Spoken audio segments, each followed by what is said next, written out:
ജനാധിപത്യ സമൂഹത്തിലെ പൊതുപ്രവർത്തനത്തിൽ പ്രതിബദ്ധതയ്ക്ക് വളരെയേറെ പ്രാധാന്യമുണ്ടെന്ന് മേയർ വി രാജേഷ്. പ്രതിബദ്ധത കുറഞ്ഞ പൊതുപ്രവർത്തകർ ഭരണത്തിലേക്ക് എത്തുമ്പോഴാണ് സ്വാർത്ഥ താൽപര്യങ്ങൾ പ്രതിഫലിക്കുന്നതെന്ന് അഡ്വക്കേറ്റ് VS നായർ രചിച്ച കലിയൻ എന്ന നോവൽ പ്രകാശനം ചെയ്തുകൊണ്ട് സംസാരിക്കുകയായിരുന്നു അദ്ദേഹം. Retired additional secretary Geetha Madhu, നഗരസഭാ councillor M Radhakrishnan, retired professor Thulasi Mani, press club secretary PR Praveen തുടങ്ങിയവർ നോവൽ പ്രകാശന ചടങ്ങിൽ പങ്കെടുത്തു.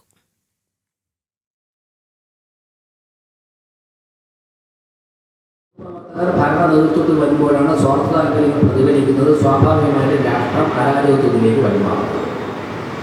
നമ്മളൊക്കെ തന്നെ പഠിച്ചിട്ടുള്ളത്, ആകാൻ ആഗ്രഹിക്കുന്നത് സ്വാതന്ത്ര്യ സമര കാലഘട്ടത്തിൽ ഉണ്ടായിരുന്ന ആദർശത്തോടുള്ള പ്രതിബദ്ധതയുള്ള കൂറുള്ള പൊതുപ്രവർത്തകരെയാണ് ഒരു രാജ്യം ആഗ്രഹിക്കുന്നത്. പക്ഷേ കാലത്തിൽ വന്ന മാറ്റം കൊണ്ടോ അല്ലെങ്കിൽ വേറെ ഏതെങ്കിലുമൊക്കെ തരത്തിലുള്ള ബാഹ്യ ഇടപെടൽ കൊണ്ടോ നമ്മുടെ മനസ്സുകളെ നിയന്ത്രിക്കാൻ സാധിക്കാത്തത് കൊണ്ട് തന്നെ ആ ആദർശത്വത്തിൽ ഒരു പരിധിവരെ കൈമോശം വന്നതുകൊണ്ട് രാഷ്ട്രീയക്കാരെന്ന് പറയുമ്പോൾ പൊതുസമൂഹം ഇപ്പോൾ പൂർണ്ണമായും ഒരു മതത്തിലല്ല എല്ലാവരെയും നോക്കിക്കാണുന്നത് എന്നുള്ള ഒരു വസ്തുത നമ്മളൊക്കെ തന്നെ മനസ്സിലാക്കി.